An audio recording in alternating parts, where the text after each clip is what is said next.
क्या मार्केट में कोई बहुत बड़ा क्रैश आने वाला है या फिर हम एक बिल्कुल नए हाई की तैयारी कर रहे हैं?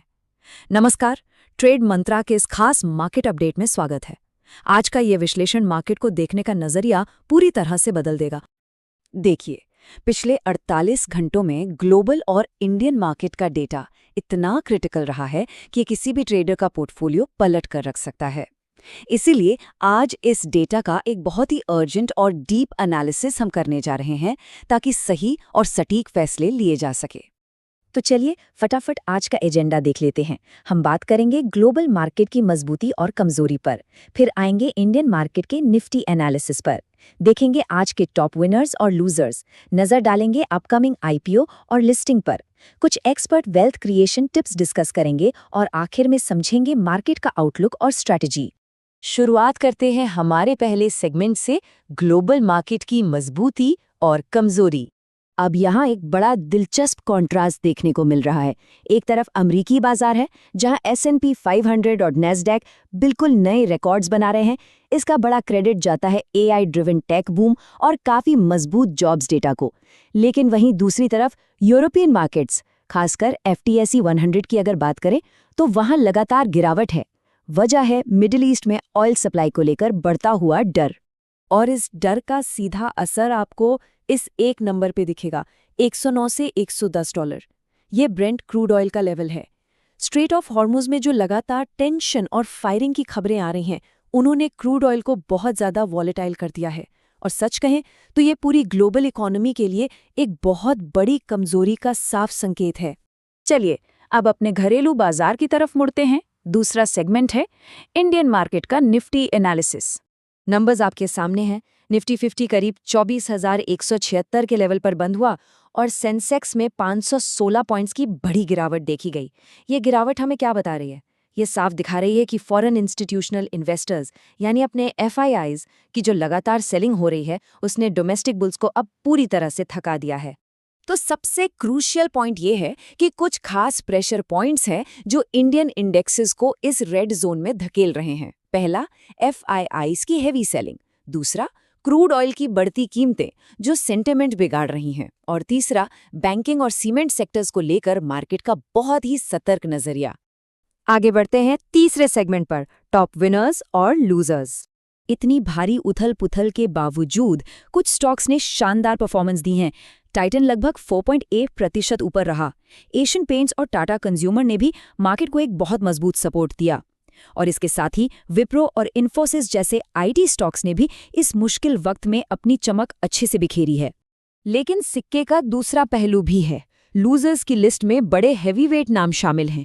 HDFC बैंक और ICICI बैंक जैसे बैंकिंग जायंट्स ने मार्केट को सबसे ज्यादा नीचे खींचने का काम किया।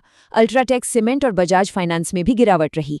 अब यहाँ एक बड़ा सवाल उठता है, क्या ये मौजूदा कमजोरी लॉन्ग टर्म इन्वेस्टर्स के लिए एक बेहतरीन एक्यूमुलेशन अपॉर्चुनिटी बन सकती है? चलिए अब थोड़ा फ्यूचर की तरफ देखते हैं। चौथा सेगमेंट, अपकमिंग IPO और लिस्टिंग। जरा इस बड़े नंबर पर गौर कीजिए, 23,000 करोड़ रुपए।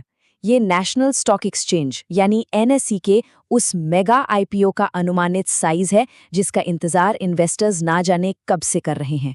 और उम्मीद पूरी है कि यह इसी वित्तीय वर्ष की तीसरी तिमाही तक फ्लोर पर आ सकता है।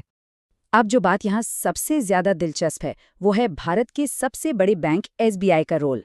SBI और उसकी सब्सिडरीज की NSE में करीब 43,500 करोड़ रुपए की हिस्सेदारी है, जिसमें से वे अपना कुछ हिस्सा बेच सकते हैं। बस इतना समझ लीजिए कि ये भारत के इतिहास के सबसे बड़े IPO में से एक होने वाला है। अगर तुरंत इसी हफ्ते की बात करें तो पूरा फोकस SME IPO पर रहेगा। 12 मई को RFBL, फ्लेक्सीपैक और गोल्ड लाइन फार्मा के IPO खुल रहे हैं। फिर 15 और 19 मई को इन कंपनियों की लिस्टिंग होगी। तो अगर नए इश्यूज में कैपिटल डिप्लॉय करने की प्लानिंग है तो ये टाइमलाइन बिल्कुल मिस मत कीजिएगा। अब आते हैं हमारे पांचवें और बहुत ही ग्राउंडिंग सेगमेंट पर, expert wealth creation tips. Taiwan और कोरिया जैसे टेक हैवी मार्केट्स में FIIs के पैसा ले जाने से जो एक पैनिक सा बन गया है, उसे शांत करने के लिए मार्केट वेटरन रमेश दमानी का ये कोट बिल्कुल सटीक बैठता है। वो कहते हैं कि जब FIIs बेच रहे हैं तो हमारे डोमेस्टिक बायर्स उसे एब्जॉर्ब भी कर रहे हैं। स्टॉक्स किसी ब्लैक होल में गायब नहीं होते, मार्केट में कुछ भी टूटा नहीं है। रमेश दमानी और सुनील सिंघानिया के इनसाइट्स को अगर हम थोड़ा और डिकोड करें तो समझ आता है कि भारतीय मार्केट्स टूट नहीं रहे हैं, बस कंसोलिडेट हो रहे हैं। देखिए, कोविड के बाद की ग्रोथ से हर साल 15 से 20% रिटर्न की जो आदत पड़ गई है, वो हमेशा लीनियर नहीं हो सकती। भारत की असली ताकत हमारा कंजम्पशन, डेमोग्राफिक्स और डिजिटाइजेशन है। भले ही हम एआई बनाने में सबसे आगे ना हो, लेकिन आखिर में सबसे ज्यादा एआई और डेटा भारतीय कंज्यूमर्स ही इस्तेमाल करने वाले हैं। इसी कॉन्टेक्स्ट में कोटक एएमसी के नीलेश शाह का मानना है कि वेल्थ क्रिएट करना उतना कॉम्प्लिकेटेड नहीं है जितना लोग बना देते हैं, बशर्ते इन्वेस्टिंग में थोड़ा धैर्य और अनुशासन हो। उन्होंने इसके लिए 5 बहुत ही शानदार गोल्डन रूल्स दिए हैं। चलिए देखते हैं कि ये रूल्स कैसे काम करते हैं। पहला, लॉटरी जैसी रातों रात अमीर बनने की क्विक मनी स्कीम से बचें। दूसरा, खर्च करने से पहले निवेश करने की आदत डालें। तीसरा, सिर्फ सेविंग नहीं बल्कि महंगाई को बीट करने वाले रिटर्न्स का लक्ष्य रखें, जैसे इक्विटी म्यूचुअल फंड्स के जरिए करीब 12%। चौथा, कंपाउंडिंग का असली जादू देखने के लिए कम से कम 10 से 15 साल का वक्त दें। और पांचवां, डाइवर्सिफिकेशन, पैसों को इक्विटी, गोल्ड और डेट में अच्छे से बांटें ताकि रिस्क बैलेंस रहे। और अब आज के आखिरी सेगमेंट पर चलते हैं, मार्केट आउटलुक और स्ट्रैटेजी। स्मार्ट इन्वेस्टर्स के लिए यहाँ एक बहुत ही क्लियर टेक अवे है। ग्लोबल इन्फ्लेशन डेटा और जियोपॉलिटिकल अपडेट्स ही फिलहाल मार्केट की दिशा तय करेंगे। इसलिए इस वॉलेटिलिटी में, घबराहट में पैनिक सेलिंग बिल्कुल ना करें। इस समय आईटी और एफएमसीजी सेक्टर्स पोर्टफोलियो को एक अच्छी डिफेंसिव स्ट्रेंथ दे सकते हैं, इसलिए क्वालिटी स्टॉक्स पर नजर बनाए रखनी चाहिए।